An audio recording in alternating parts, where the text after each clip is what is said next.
Hello everyone, welcome back to Magnet Brains. My name is CS Payal Popli and इस video में हम पढ़ने जा रहे हैं एलिमेंट्स ऑफ मार्केटिंग मिक्स के बारे में। ओके, सो मैंने आपको प्रीवियस वीडियो में बताया था कि मार्केटिंग मिक्स करके कॉन्सेप्ट होती है।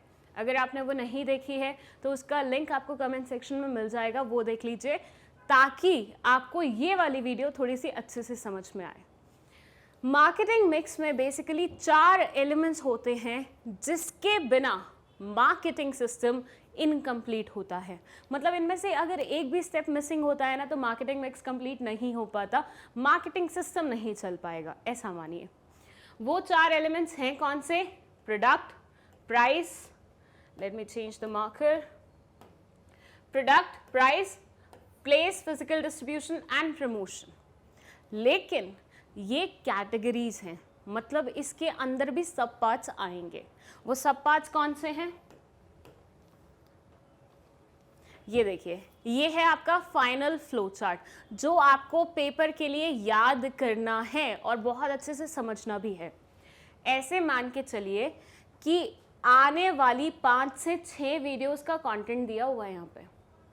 अब हम क्या करेंगे, क्योंकि ये अपने आप में ही बहुत बड़े बड़े टॉपिक्स हैं तो हम एक एक करके इन्हें लेंगे, लेकिन इस वाली वीडियो में हम ब्रीफ में हर एक एलिमेंट को थोड़ा सा अच्छे से समझ लेंगे ताकि अगर गलती से कभी सीबीएसई वालों ने 3 नंबर का 4 नंबर का क्वेश्चन दे दिया तो आप उसे अच्छे से आंसर कर पाए।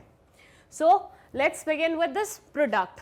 फर्स्ट हमारा जो एलिमेंट है मार्केटिंग मिक्स का वो है प्रोडक्ट। सबसे पहले जो चीज़ बनानी पड़ती है ताकि आप मार्केटिंग सिस्टम को आगे ले जा पाए वो होता है प्रोडक्ट का डेवलपमेंट। कोई चीज़ बनाओगे तभी तो बेचोगे ना, जब बना ही नहीं रहे होगे कुछ तो बेचोगे क्या? सिंपल सी बात है।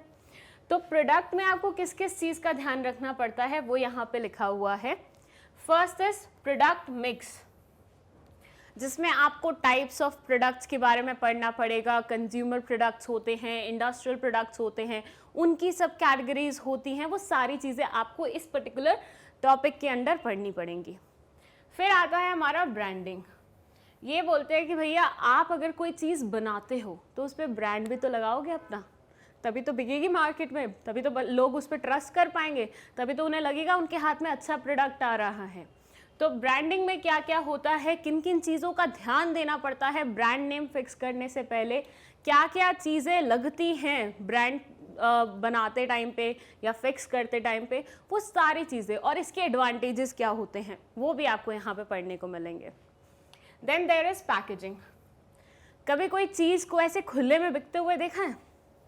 अब आप बोलेंगे हाँ मैम हमने दाल चावल ऐसे खुले में बिकते हुए देखा है, तो बेटा लास्ट में ना उनको भी पॉलिथीन में डाल के उसको टाई करके फिर दिया जाता है। तो पैकेजिंग तो होती ही होती है। किसी की बहुत अच्छी होती है, लाइक लेस का पैकेट उठा लो या फिर से आजकल वो आते हैं पॉपकॉर्न बने हुए, तो उनका पैकेट उठा लो, उनकी तो पैकेजिंग बहुत फर्स्ट क्लास होती है।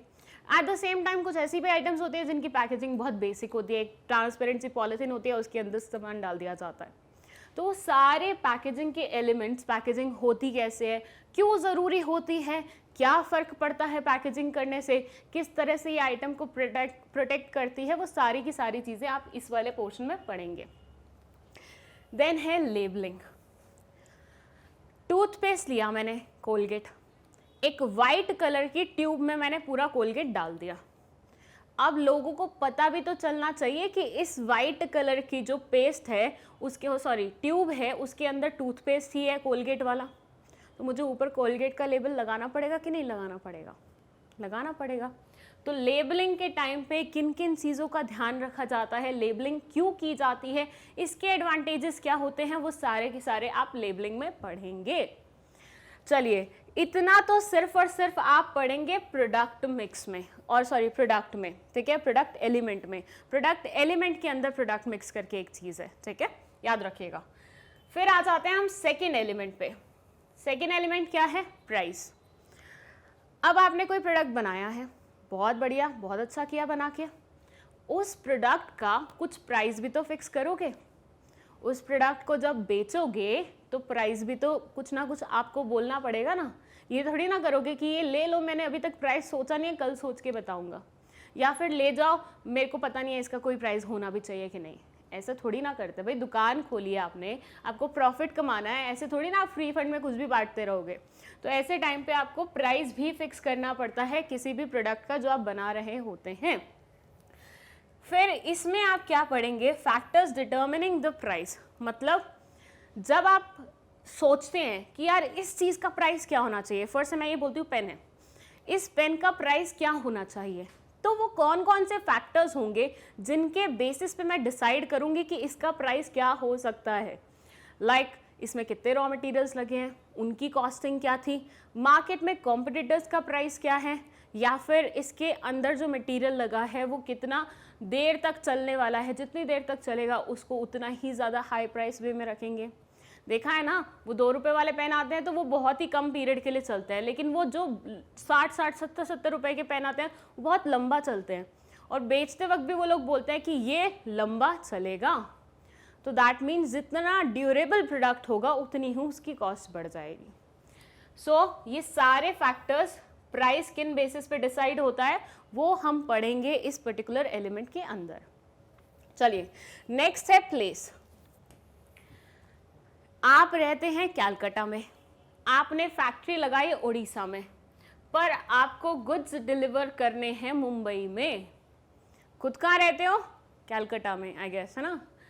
फैक्ट्री कहाँ लगाई, उड़ीसा में, गुड्स कहाँ डिलीवर करने हैं, मुंबई में। कैसे करोगे, ट्रांसपोर्टेशन से करोगे। भाई ट्रांसपोर्टेशन से तो करोगे, लेकिन बीच में कोई इंटरमीडिएटरी रखोगे, कोई मिडलमैन रखोगे, या डायरेक्टली ही कस्टमर को सप्लाई करते रहोगे। ये सारे के सारे डिसीजन मेकिंग हम इस वाले पोर्शन में करते हैं कि हमारा चैनल ऑफ डिस्ट्रीब्यूशन क्या होगा, मतलब हमें किस तरह से डिस्ट्रीब्यूट करना है। Then channel levels, factors of determining choice of channels, मतलब बहुत सारे चैनल्स अवेलेबल रहते हैं, तो उनमें से कौन सा वाला बेस्ट सूटेड होगा आपके लिए, वो किस फैक्टर पे बेस है, वो भी पढ़ा जाएगा यहाँ पे। देन लास्टली है components of physical distribution.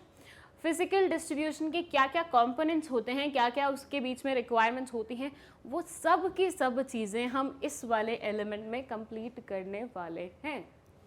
And lastly हमारा एलिमेंट नंबर 4 है, दैट इज प्रमोशन। अब प्रमोशन क्या है, ये बोलते हैं भैया आपने गुड बना लिया, उसका प्राइस फिक्स कर लिया, उसको आपने कस्टमर तक पहुंचाने का तरीका भी सोच लिया है। अब आप मुझे बताइए कि उसका प्रमोशन कैसे नहीं किया जाए, मतलब नहीं बताना नहीं आपको, मैं ही बताऊंगी आपको कि भैया अगर आप इतना सब कर रहे हैं तो आप कस्टमर को बताएंगे भी तो सही कि आपने कुछ ऐसा प्रोडक्ट बनाया है, तो उसके लिए आपको एडवर्टाइज करना पड़ेगा। समटाइम्स जब बहुत सारे कॉम्पिटिटर्स होते हैं तो आपको सेल्स प्रमोशन भी करनी पड़ती है, कभी कभी आपको पर्सनल सेलिंग भी करनी पड़ती है कि जा जा के सबको बताना, और पब्लिक रिलेशंस भी मेंटेन करने पड़ते हैं। पीआर आजकल काफ़ी फेमस है, वो देखते हो ना सेलिब्रिटीज़ अपने लिए पीआर टीम रखते हैं। व्हाट इज़ दैट, पब्लिक के साथ अच्छा रिलेशनशिप बन पाए। पहले ऐसी कोई रिक्वायरमेंट नहीं होती थी, क्यों नहीं होती थी, क्योंकि भैया लोगों के साथ कोई लिंक ही नहीं होता था, वो एक अलग दुनिया में जीते थे बॉलीवुड वाले, हम लोग एक अलग दुनिया में जीते थे, बट अब उनकी दुनिया हमसे लिंक्ड है, इसलिए वो पीआर हायर करते हैं। Same is the case with industries. पहले इंडस्ट्रीज सामान बेच देती थी, उन्हें कोई मतलब नहीं होता था कोई खरीद रहा है, कैसे खरीद रहे, कौन है खरीदने वाला, क्या करने वाला है।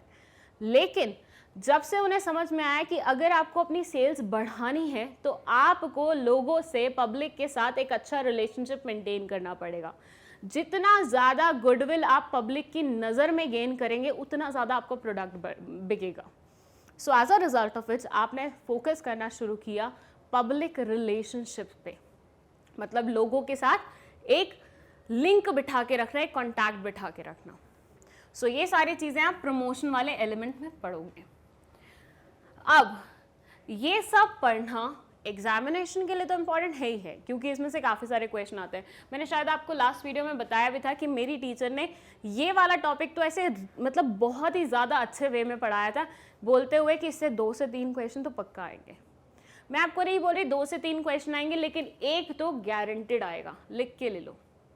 सो इस वाले पोर्शन को बहुत अच्छे तरीके से पढ़ेंगे एग्जामिनेशन पॉइंट ऑफ व्यू से, एज वेल एज अगर आप सोच रहे हैं कि फ्यूचर में मैं भी बिजनेसमैन बनूं, जो कि मतलब बहुत सारे लोग सोचते हैं, आजकल तो लोग क्या कर रहे हैं, आधा टाइम सैलरी डिपो रहते हैं और आधा टाइम बिजनेस चला रहे होते हैं। I personally know some people जो ऐसे हैं कि बहुत अच्छे पोस्ट पे, बहुत अच्छा सैलरी वाला पैकेज है उनका, but still side by side part time basis पे बिजनेस कर रहे हैं। सो ये आने वाले टाइम में ना सेल्फ एम्प्लॉयमेंट की कॉन्सेप्ट कुछ ज़्यादा ही बढ़ने वाली है, तो तुम्हारा भी मन करेगा। अब मन करेगा तो आपको पता भी होना चाहिए कि कैसे क्या चीज़ करनी है। तो ये वीडियो अगर आप ध्यान से देखोगे, ये नहीं एक्चुअली इससे रिलेटेड जितनी भी वीडियोस हम बनाने वाले 4 से 5 बनेंगी, जो कि मैंने बता दिया है, वो सारी अगर आप ढंग से देखोगे तो आपको समझ में आएगा कि आपको शुरुआत कहाँ से करनी है, आपको नींव कहाँ से रखनी है। अब क्योंकि ये वीडियो ऑलरेडी थोड़ा सा लेंदी हो गया है, तो मैं नेक्स्ट वीडियो से प्रोडक्ट मिक्स स्टार्ट करूँगी, ठीक है। सो हमारा जो ये फर्स्ट टॉपिक है प्रोडक्ट एलिमेंट का प्रोडक्ट मिक्स, वो हमारा नेक्स्ट वीडियो से स्टार्ट होने वाला है। सो मिस मत कीजिएगा, उसका लिंक आपको कमेंट सेक्शन में मिल जाएगा। एंड जितनी भी वीडियोस आप देख रहे हैं उनकी अगर आपको नोट्स चाहिए तो वो आप ले सकते हैं उस लिंक से, जो कि डिस्क्रिप्शन बॉक्स में मेंशन है। इसके अलावा अगर आपको कोई भी डाउट है तो वो आप कमेंट सेक्शन में लिख सकते हैं। विद दैट 11th-12th क्लास के किसी भी टॉपिक में कोई भी इशू है, छोटे से छोटा टॉपिक हो या बड़े से बड़ा टॉपिक हो, वो आप देख सकते हैं मैग्नेट रेंज पे 11th-12th कॉमर्स करके एक सेक्शन बना हुआ है, इसमें बहुत सारी प्लेलिस्ट हैं, वहाँ से जाके आप अपने डाउट्स क्लियर कर सकते हैं। Thank you so much for watching this video.